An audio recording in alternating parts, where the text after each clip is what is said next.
Adrift on the vast, indifferent ocean. A cruise ship can be a floating paradise, or a perfectly isolated stage for unspeakable horrors. Welcome, seafaring souls, to Nightmare True Horror. Tonight, we embark on 4 true voyages into the dark undercurrents of luxury travel, where the picturesque sunsets hide chilling secrets. What unsettling encounters have you experienced on the open water? What whispers have you heard carried on the salt-laced wind? The comments below are a harbor for your own maritime misgivings, if the chilling reality of these seafaring nightmares draws you into their depths. Consider this your boarding pass to subscribe, for the tales we've charted tonight are particularly disquieting. And the final, most terrifying destination is one you'll need to reach to truly comprehend the dread that sails with the tide. The gentle roll of the Caribbean princess beneath my feet should have been soothing as I made my way to the ship's medical center on deck 3.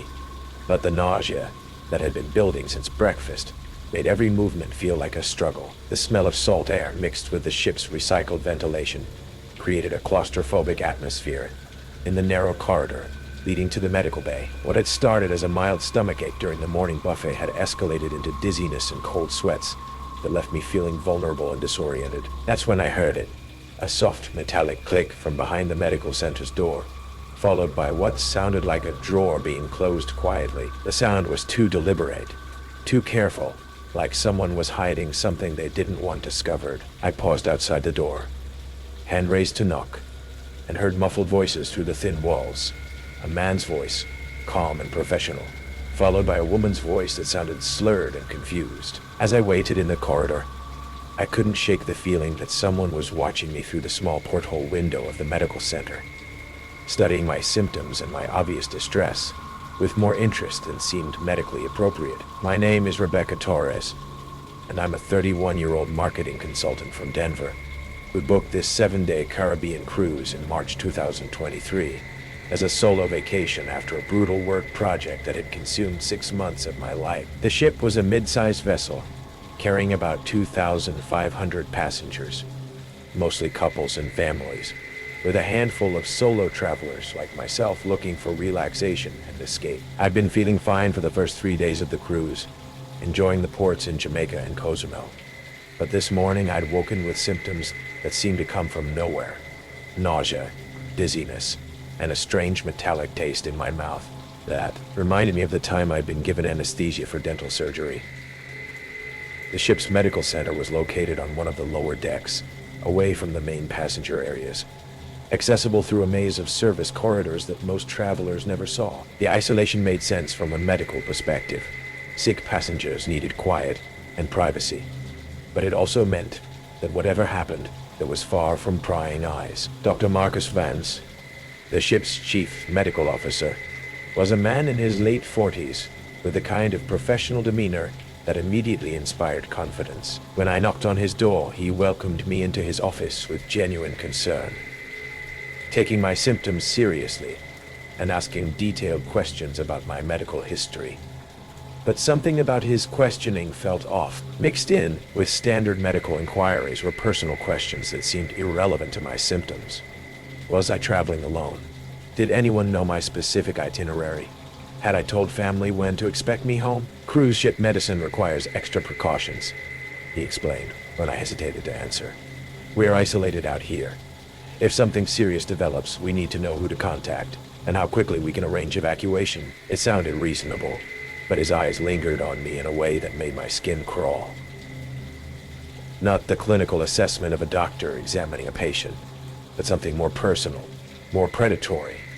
The examination itself felt wrong from the beginning. Dr. Vance insisted on running blood tests that seemed excessive for simple seasickness, and he kept asking me to describe my symptoms in detail, while taking notes that looked more like personal observations than medical records. I'm going to give you something for the nausea, he said, preparing a syringe with practiced efficiency.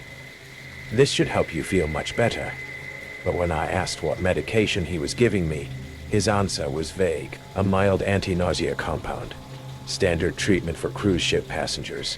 The injection site burned more than it should have, and within minutes I felt increasingly drowsy and disoriented. My thoughts became fuzzy, and I had trouble focusing on Dr. Vance's continued questions about my personal life. Just rest here for a few minutes, he said, his voice seeming to come from far away. The medication needs time to take effect. Through my growing haze, I noticed him locking the door to his office.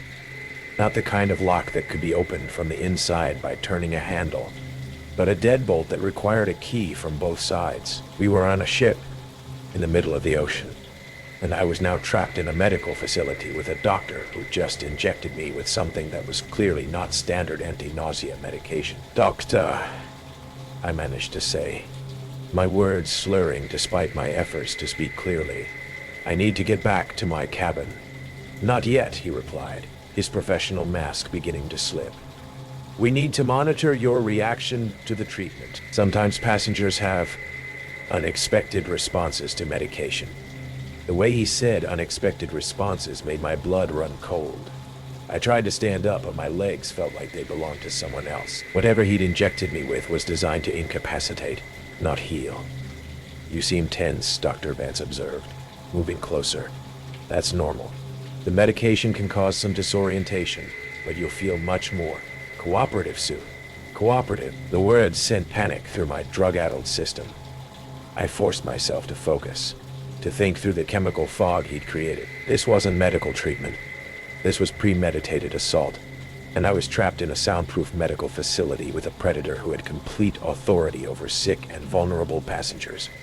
I noticed other details that had escaped me earlier. A camera mounted in the corner of the room, pointing not at the examination table, but at a reclining chair in the corner. A locked cabinet filled with medications that looked more like date rape drugs than legitimate pharmaceuticals. Most disturbing, a collection of passenger ID cards in his desk drawer, all belonging to solo female travelers. "How many?" I asked, fighting to stay conscious. "How many what?" he replied. But his smile told me he knew exactly what I meant. "How many women have you done this to?" "Cruise ships are perfect environments for medical research," he said, no longer bothering to maintain his professional facade. "Isolated populations, limited oversight, passengers who are away from their support systems and normal routines. The opportunities for clinical observation are unprecedented." He was using his position to drug and assault passengers, probably for years, in an environment where victims would be disoriented, far from home, and reluctant to report crimes that happened in international waters. But the drug he'd given me, while powerful, wasn't perfect. My marketing background had taught me to notice details, and even through the pharmaceutical haze, I was cataloging evidence. The passenger IDs, the illegal medications, the recording equipment he was preparing to use. "My company tracks all employees when they travel," I said, my words still slurred but my mind growing clearer with each passing minute. "GPS monitoring, daily check-ins, emergency protocols.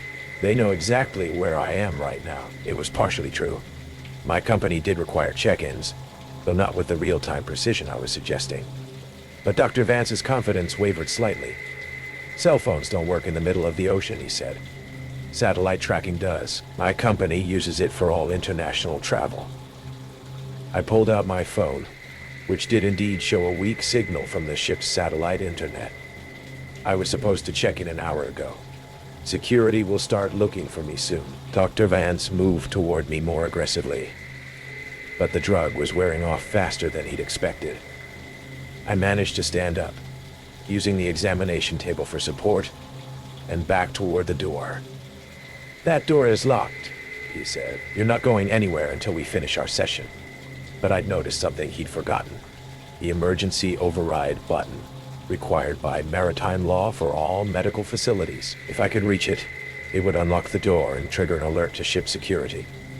I lunged for the button, fighting through the remaining effects of the drug. Dr. Vance grabbed my arm, but I managed to hit the emergency release just as alarms began blaring throughout the medical center. The door unlocked with a loud click, and I stumbled into the corridor as ship security arrived in response to the medical emergency alert. Dr. Vance tried to explain it away as a patient having an adverse reaction to medication, but the evidence in his office told a different story. The investigation revealed that Dr. Marcus Vance had been operating on cruise ships for 8 years, using his medical authority to drug and assault lone female passengers. He'd been dismissed from 2 previous cruise lines under suspicious circumstances, but had managed to obtain new positions using forged references and falsified background checks. At least 15 women came forward with similar experiences once the story broke, though many others remained silent due to shame, uncertainty about what had happened to them, and the difficulty of prosecuting crimes that occurred in international waters. Vance was arrested when the ship docked in Miami, but his case highlighted the inadequate oversight of medical personnel on cruise ships and the challenges of investigating crimes that happen at sea. The cruise line settled multiple lawsuits quietly, and new regulations were eventually implemented, requiring better background checks for ships' medical staff. I finished the cruise under the care of a replacement doctor and the watchful eye of ship security, but the experience fundamentally changed how I viewed travel and personal safety. The realization that predators can hide behind professional credentials and exploit situations where victims are isolated and vulnerable left me permanently hypervigilant. 6 months later, I received a letter forwarded through my lawyer. No return address, postmarked from a federal prison. Inside was a medical form with my name on it, marked treatment incomplete in Dr. Vance's handwriting. Because some predators never accept that their victims escape. They just wait for another opportunity, another cruise, another isolated environment where medical authority can be weaponized against the vulnerable. And somewhere in the world's oceans, other ships' doctors are probably still exploiting their positions, still targeting lone travelers who trust medical professionals to heal rather than harm. The next time you're on a cruise and need medical attention, remember that not every person in a white coat has your best interests at heart. Sometimes the most dangerous person on the ship isn't a fellow passenger. It's the one with access to drugs, isolation, and the absolute authority that comes with a medical degree. Because when you're sick and alone in the middle of the ocean, the person who promises to make you feel better might be the one you should fear most. The Caribbean sunset painted the ocean in brilliant oranges and purples as I stood on deck 12 of the Ocean Majesty, finally allowing myself to relax after months of chasing corruption stories in Miami. The gentle roll of the massive cruise ship beneath my feet was hypnotic, and the sound of laughter from nearby passengers created the perfect atmosphere for my much-needed escape from deadlines and court depositions. That's when I heard the soft ping of an elevator behind me, followed by mechanical doors opening. I glanced back. The hallway was completely empty, yet the elevator had been called from somewhere. As the doors closed on the vacant car, a chill ran down my spine despite the warm tropical air. The corridor felt suddenly charged with tension, as if someone had been watching me from the shadows and then vanished. Who had summoned that elevator? And why did I suddenly feel like prey being studied by an unseen predator? I'm Rebecca Torres, an investigative journalist specializing in organized crime. This 7-day cruise was supposed to be my reward for completing a brutal exposé on human trafficking networks. The Ocean Majesty carried 4,000 passengers, the perfect place to disappear anonymously and forget about the death threats that had followed my last article. But old habits die hard, and I found myself eavesdropping on a worried couple at breakfast the next morning. She was at our table the first night, the woman whispered to her husband. Bright red hair, traveling alone, said her name was Elena Martinez. But she never came back after the welcome party. The crew keeps saying she disembarked in Cozumel, he replied. But I saw her luggage being moved from her cabin at 3 a.m. Why would they do that if she'd left the ship? My journalist instincts activated immediately. I approached the guest services desk with casual curiosity. I was wondering about a passenger who might have missed the ship. Red hair, 30s, traveling alone? The officer's expression immediately shifted to guarded hostility. We can't discuss passenger information, privacy policies, but his eyes held something deeper than professional discretion. They held fear. Over the next 2 days, I started noticing patterns. Crew members would exchange nervous glances when passengers mentioned a missing woman. A housekeeper quickly changed subjects when I asked about the redhead in 7B. The dining staff had quietly removed Elena's place setting and reassigned her table without explanation. More unsettling, I realized I was being watched. The same security officer appeared wherever I went. The pool deck, the library, even outside my cabin. Always maintaining distance, always pretending to be busy, but his attention never wavered from me. I decided to investigate Elena's cabin, using a key card I'd lifted from a distracted steward. I slipped into room 7B during the dinner rush. The cabin was sterile, completely empty of personal belongings. But under the bed, I found something that made my blood freeze. A hidden compartment contained Elena's passport, her phone, and a small notebook filled with detailed observations about crew schedules and cargo movements. The final entry read, "They're moving girls tonight. Deck 4 storage. The Northern Wind." The Northern Wind was a cargo freighter that had been docked beside us in Cozumel. Elena Martinez wasn't a tourist. She was an undercover investigative journalist like me, and she discovered a human trafficking operation using the cruise ship as cover. Footsteps in the corridor. I pocketed the evidence just as my door handle turned. The security officer who'd been following me stood there with 2 other crew members, their expressions no longer bothering with false courtesy. "Miss Torres," he said, stepping inside and closing the door. "You've been asking a lot of questions about passengers who are no longer our concern. Where is Elena Martinez?" I demanded, backing toward the balcony. "Miss Martinez had an unfortunate accident. Fell overboard during rough seas. These things happen when people don't mind their own business." He produced a syringe from his jacket. "You're going to have a similar accident tonight. You're going to have a similar accident tonight. Nothing personal, just business." I lunged for the balcony door, screaming for help as loud as I could. The sound echoed across the ship, and cabin doors began opening. In the confusion of concerned passengers, I broke free and ran for the main deck, clutching Elena's evidence. I made it to the ship's communication center and barricaded myself inside, sending encrypted emails to my editor and the FBI with Elena's findings and my own observations. When we docked in Miami the next morning, federal agents were waiting. The investigation revealed a sophisticated trafficking network, using luxury cruise ships to transport victims between countries. Elena Martinez had been murdered when she got too close to exposing the operation. But her evidence, combined with my testimony, brought down the entire ring. 3 crew members were convicted of murder and trafficking. The cruise line faced massive federal charges. But the experience taught me that some of the most dangerous predators operate in places where people feel safest.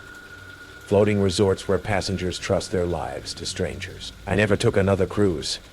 The vast ocean, once a symbol of freedom, now represents an endless graveyard where secrets disappear without a trace. And sometimes, when I read about passengers who fall overboard during routine voyages, I wonder how many were actually pushed, and how many other Elena Martinezes are out there investigating stories that powerful people will kill to keep hidden. Because the most terrifying truth I learned is that on the open sea, beyond the reach of law enforcement, murder can be disguised as accident, and the only witnesses are the waves.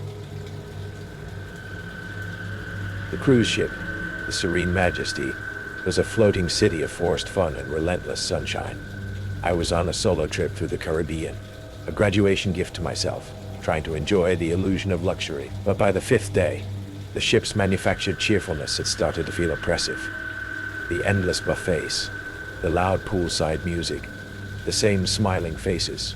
It was all a bit much. I started exploring the ship's quieter, less traveled corridors, just to find a moment of peace. That's when I heard it. In a quiet service hallway on one of the lower decks, I heard a faint, rhythmic thump, thump, thump, coming from behind a nondescript metal door. It sounded like something gently bumping against a wall, in time with the slow, deep vibrations of the ship's engines. It was probably just loose equipment, but something about the lonely, persistent sound in that empty hallway made the hairs on my arm stand up. As I got closer, I saw the sign on the door, staff only. But unlike the other service doors, this one was slightly ajar, a dark sliver of mystery in a bright, sterile corridor. My curiosity, a fatal flaw I've always possessed, got the better of me. The thumping had stopped. The silence that replaced it was somehow more unnerving. I glanced down the empty hallway, pushed the heavy door open, and slipped inside. The room was a time capsule. It was a small, windowless cabin, filled with dusty, forgotten supplies, stacks of old-style life preservers, boxes of faded cleaning chemicals, and old, stained uniforms. It smelled of mildew and salt air. It felt like a part of the ship that had been sealed off and forgotten for years. On a small metal bunk in the corner sat a pile of personal belongings. A worn leather wallet, a faded photograph of a woman and a child, and a small leather-bound journal. This was a place where someone's life had just stopped. The journal was cool to the touch. I shouldn't have opened it, but the feeling of being in a place so steeped in forgotten history was intoxicating. The entries, written in a neat, concise hand, belonged to a crew member named Thomas. The first few pages were standard, complaints about long hours, descriptions of exotic ports. But then, the tone changed. He started writing about the disappearances. A wealthy widow on the Alaskan cruise who fell from her balcony, though there had been no storm. A honeymooning groom who was reported to have had too much to drink and went missing at sea. Thomas wrote about the ship's security team, a tight-knit group of ex-military men who handled these incidents with an unnerving efficiency, always concluding them as accidents or suicides. He wrote about seeing them enter a missing passenger's cabin with empty luggage, only to leave with it full. My blood ran cold. This wasn't just a diary. It was a record of something dark and sinister happening just beneath the ship's glittering facade. Thomas described a system, a well-oiled machine for making people disappear. His last entry was a frantic, terrified scrawl. "They know I've been watching. My supervisor, Jansen, saw me near cabin 7214 after Mrs. Albright fell. He smiled at me today. It wasn't a friendly smile. I have to get off this ship at the next port. I have to..." The entry ended there. That's when I heard them. Footsteps. Heavy, deliberate footsteps approaching the cabin door from the hallway. My heart leaped into my throat. Panic seized me, cold and sharp. I shoved the journal back where I found it, and dove behind a stack of tall, dusty boxes in the corner, pulling an old, stiff tarpaulin over myself. I held my breath, praying the darkness would hide me. The door creaked open, and a beam of a powerful flashlight cut through the gloom. 2 men stepped inside. I could see their polished black shoes and uniform trousers from under the tarp. "You're sure you saw someone come down this hall?" one of the men asked. His voice was deep, with an accent I couldn't place. "Positive," the other voice replied. It was Jansen, the head of security. A man I'd seen giving a safety demonstration on the first day, his face all reassuring smiles. His voice was different now. Hard, cold. The new facial recognition software flagged a passenger in a restricted zone. This door was flagged as being opened. "We can't have loose ends, not with the package from 12-8 we're handling tonight." My body went rigid. The package from 12-8. A cabin on the passenger deck. My cabin was 12-10. "Did you check the log?" the first man asked. "Of course," Jansen said with a sigh of annoyance. Thomas's old stash room. The idiot got sloppy, started asking questions, poking around. It's a shame. He was good at his job. The flashlight beam swept the room, lingering for a terrifying moment on the stack of boxes I was hiding behind. I could feel the heat of the beam through the tarp. I was sure he could hear the frantic drumming of my heart. "So what do we do if we find them?" the first man asked. "What do you think?" Jansen replied, his voice flat and chilling. "We make it look like another accident, another tragic, unfortunate loss at sea. The ocean is good at keeping secrets, and so are we." They stood in silence for a moment that felt like a lifetime. Then Jansen grunted. "Nobody's here. Probably just a curious guest who got lost. Let's go. We have work to do." The door creaked shut, and the heavy footsteps faded down the hall. I didn't move for what felt like hours, my body shaking uncontrollably in the dark, dusty silence. I wasn't just a witness to a past crime. I was the next one on the list. The loose end. My escape was a blur of calculated terror. I couldn't go back to my cabin. I couldn't go to the ship's authorities. They were the authorities. For the next 12 hours, until we docked in St. Martin, I was a ghost. I hid in crowded lounges, in noisy casino floors, never staying in one place for too long. I saw Jansen and his men patrolling the decks, their eyes scanning the crowds, their faces grim and focused. They were looking for me. When the ship finally docked, I melted into the throng of passengers disembarking for their shore excursions. I left everything behind: my luggage, my passport, my identity. I walked off that ship and never looked back. I eventually made my way to an embassy, and after weeks of bureaucratic nightmares, got home. The cruise line officially denied everything. They claimed I was a disgruntled passenger trying to extort them, that I'd had a nervous breakdown. The media reported that I had suffered a psychiatric episode during my vacation. Thomas, they said, had simply abandoned his post. There were no records of the other missing passengers he'd mentioned. It's been a year. I live in a landlocked state now, as far from the ocean as I can get. I tell myself I'm safe, but the cruise line's logo is ubiquitous. I see it on TV, in magazines, on the sides of buses, a constant, smiling reminder of the darkness that lurks beneath the surface. Last night, a small, elegant gift box arrived at my apartment. It was from a travel agency I've never heard of. Inside, nestled on a bed of blue satin, was a pristine white life preserver, the kind you'd find on a cruise ship. Printed on it in bold gold letters was the name of the ship, the Serene Majesty. Attached was a small card. It read, "We've missed you. We hope you'll consider traveling with us again soon. Your next trip is on us." The salty breeze carried the sound of laughter and clinking glasses across the cruise ship's deck as I leaned against the railing, watching the endless expanse of Caribbean blue stretch toward the horizon. The afternoon sun warmed my face while families splashed in the pools behind me, and couples strolled the promenade with drinks in hand. Everything felt perfect. Exactly the kind of relaxation I'd been craving after 6 months of brutal work deadlines. That's when I heard it. A sharp crack like breaking glass, followed by raised voices from somewhere near the ship's stern.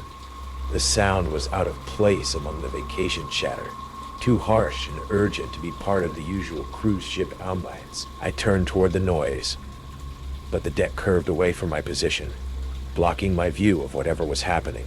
As I moved closer to investigate, I caught sight of a man in an expensive polo shirt standing at the far railing, his posture rigid with tension. He was looking down at the water with an expression I couldn't quite read. Not concern or alarm, but something closer to satisfaction. When he sensed my approach, he glanced up, and for a moment our eyes met across the deck. His smile was cold, predatory, like someone who'd just accomplished something he'd been planning for a long time. "My name is Jennifer Walsh, and I'm a 33-year-old freelance journalist from Portland who'd booked this 7-day Caribbean cruise in October 23 as a working vacation." The ship was the Oceanic Majesty, a massive vessel carrying over 4,000 passengers and crew, somewhere between Miami and Cozumel on the 3rd day of our voyage. I'd chosen a solo cruise partly for the story opportunities. Cruise ship life offered endless human interest angles, but mostly because I needed time away from the city to finish a book project about corporate fraud. The ship's size and amenities made it feel like a floating city, complete with restaurants, theaters, shops, and enough deck space that you could walk for hours without seeing the same view twice. The incident happened during the afternoon lull, when most passengers were either napping, shopping, or enjoying drinks by the pool. I'd been taking notes on my laptop in a quiet corner of the promenade deck when the commotion drew my attention. By the time I reached the stern area, a crowd had already gathered around the railing where the man in the polo shirt stood. Crew members were shouting instructions into radios, while passengers pointed at something in the water far below. The ship had begun to slow and turn, engines changing pitch as the captain initiated man-overboard procedures. What happened? I asked a woman standing nearby. A passenger fell overboard, she replied, her face pale with shock. A woman. She was arguing with that man over there, and then she just went over. I looked at the man she indicated. The same one who'd been watching the water with that strange expression. He was now speaking to security officers, his demeanor calm and cooperative. But something about his body language bothered me. Most people who'd just witnessed a tragedy would show signs of stress or trauma. He looked like someone filing a routine report. "Did you see how it happened?" I asked the woman. She pushed him away during their argument, lost her balance, and went backwards over the railing. It happened so fast. She shuddered. That poor woman. But as I listened to other witnesses give their accounts to the crew, inconsistencies began to emerge. Some said the woman had stumbled and fallen accidentally. Others claimed she'd been pushed during the argument. A few insisted they'd seen the man grab her arm right before she went over. The man himself.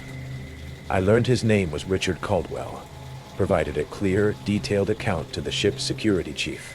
His wife had been drinking heavily, he explained. They'd argued about her alcohol consumption. And when she tried to push past him, she'd lost her footing and fallen backwards over the railing. "Tragic accident," he said, shaking his head sadly. "I tried to grab her, but it happened too fast. Yet I noticed things that didn't fit his narrative. His clothes were perfectly neat, not disheveled as they should have been if he'd struggled to save someone. His hands showed no scratches or rope burns from trying to catch a falling person. Most telling, there was no wedding ring on his finger, despite his claim that the victim was his wife." Over the next few hours, as the ship's crew conducted their search and rescue operations, I couldn't shake the feeling that I'd witnessed something more sinister than a tragic accident. I started paying closer attention to Richard Caldwell, noting his interactions with other passengers and crew members. He moved through the ship with the confidence of someone who belonged there, but his behavior was subtly wrong. He didn't seem genuinely distressed about losing his wife. He showed no interest in the search efforts.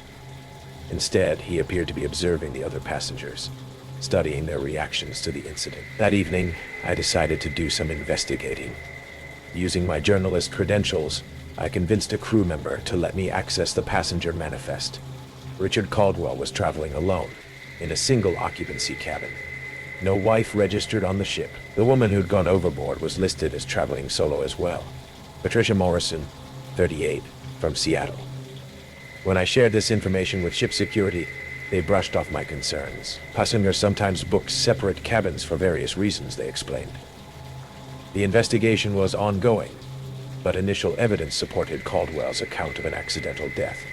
But I kept digging, and what I found made my blood run cold. Using the ship's internet cafe, I researched Richard Caldwell and discovered a pattern that suggested this wasn't his first tragic accident. Over the past 5 years, 3 women had died in falls or drownings while vacationing with men who matched Caldwell's description. Different names, different cruise lines, but always the same basic story. Accidental deaths following arguments between couples. I was photographing documents on my phone when I felt someone watching me. Richard Caldwell stood in the doorway of the internet cafe, no longer bothering to hide his interest in my activities. "Researching something interesting?" he asked, moving closer. "You know, I couldn't help but notice you asking a lot of questions about yesterday's accident. Almost like you're conducting some kind of investigation." The threat in his voice was barely veiled. He knew I was onto him, and now I was potentially his next target. "I'm a journalist," I said. "It's my job to ask questions." "Journalists can have accidents too," he replied pleasantly. "Cruise ships can be dangerous places. People slip and fall, get lost in service areas, have medical emergencies far from help." I realized with growing horror that Richard Caldwell was a serial killer who used cruise ships as his hunting ground, targeting solo female travelers who wouldn't be immediately missed. The isolation of ocean travel, the limited law enforcement jurisdiction, and the transient nature of cruise passengers created the perfect environment for his crimes. "Patricia Morrison wasn't your wife," I said, testing his reaction. His mask slipped completely. "No, she wasn't. But she served her purpose, just like you're going to serve yours." I tried to leave the internet cafe, but he blocked my path. The area was deserted. Most passengers were at dinner or shows, and the cafe was tucked away in a quiet section of the ship. "You've gathered quite a bit of information," he said, glancing at my phone. "Research about my previous trips, passenger manifests, security protocols. Very thorough." but also very dangerous for someone in your position. I looked around desperately for escape routes or other people, but we were alone in a maze of corridors far from the main passenger areas. Caldwell had chosen his moment carefully. The beauty of cruise ships, he continued, is that passengers disappear all the time. Overboard accidents, medical emergencies, people who simply vanish into the ocean. The paperwork gets filed, the insurance gets paid, and life goes on. But as he moved closer, I remembered something from my research about cruise ship safety protocols. All passenger movements were tracked through keycard access, and there were security cameras throughout the ship. If I could get to a public area or trigger some kind of alarm, there would be a record of our interaction. Security cameras, I said. They'll see everything. Not in this section of the ship, he replied. Service areas have limited coverage. Another reason I chose this location for our conversation. I realized he'd been planning this confrontation since yesterday, studying my movements and finding the perfect place to eliminate a witness who'd gotten too close to the truth. But I'd been preparing too. The research I'd gathered was already uploaded to cloud storage, with instructions to send it to law enforcement if I didn't check in by tomorrow. I'd also sent messages to my editor explaining my suspicions about Caldwell. It's too late, I told him. Other people already know what I've discovered. If anything happens to me, they'll know who to investigate. His confidence wavered slightly. You're bluffing. Check my phone records. Check my email. I've been documenting everything since yesterday, including photos of you and recordings of our conversations. It was partially true. I had been documenting my investigation, though not with the thoroughness I was claiming. But the possibility that his crimes might be exposed was enough to make him hesitate. In that moment of uncertainty, I heard the most beautiful sound I'd ever experienced. Footsteps approaching from the main corridor. A group of passengers returning from dinner were walking past the cafe entrance. I screamed for help, breaking the spell of isolation that Caldwell had been counting on. Within seconds, other passengers and crew members were flooding the area, responding to my calls for assistance. Caldwell tried to play it off as a misunderstanding, a concerned passenger trying to comfort a distraught journalist. But my evidence and testimony led to a full investigation. When the ship docked in Miami, FBI agents were waiting to arrest him. The investigation revealed that Richard Caldwell had been operating as a cruise ship serial killer for over 7 years, responsible for at least 8 deaths across multiple cruise lines. He targeted solo female travelers, befriended them during the voyage, then arranged accidents that eliminated both his victims and any potential witnesses. His method was sophisticated. He used different identities, booked passages on different cruise lines, and spaced his crimes across enough time and geography to avoid detection. The maritime jurisdiction issues and limited law enforcement presence on cruise ships had allowed him to operate with impunity for years. Patricia Morrison was found 3 days later, her body recovered by a Coast Guard cutter. The forensic evidence supported my theory that she'd been murdered, not accidentally killed during an argument. Caldwell was convicted on 8 counts of first-degree murder and sentenced to life in prison without possibility of parole. But the case highlighted the vulnerability of cruise ship passengers and the challenges of investigating crimes that occur in international waters. I finished the cruise under protective custody and have since written extensively about cruise ship safety and the predators who exploit the isolation and limited oversight of ocean travel. But the experience left me permanently changed, always aware of how easily vacation paradise can become a hunting ground for the patient and methodical.